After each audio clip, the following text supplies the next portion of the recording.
நாயக்கர்கள் இருந்திருக்காங்க, மராத்தியர்கள் இருந்திருக்காங்க, முஸ்லிம்கள் இருந்திருக்கிறாங்க, முகலாயர்கள் இருந்திருக்காங்க.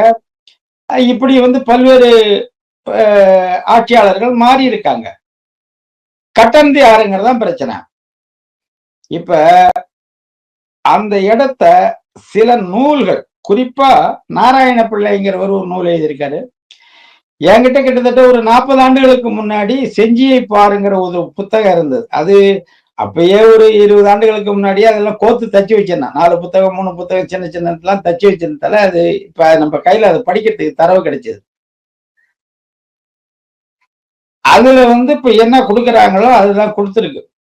அந்த கோன் வம்சம் தான் கட்டினதா தரவு கொடுத்துருக்கு. கோனார் வம்சம். கோன்னா கோனுக்கு 2 பொருள் உண்டு. அரசன்கிற பொருள் உண்டு, கோனார் அப்படிங்கிற பொருளும் உண்டு. அப்ப கோன்னாக்கா கோனாருங்கிற பொருள்ல அந்த தரவு புத்தகம் வந்து தரவு கொடுக்குது.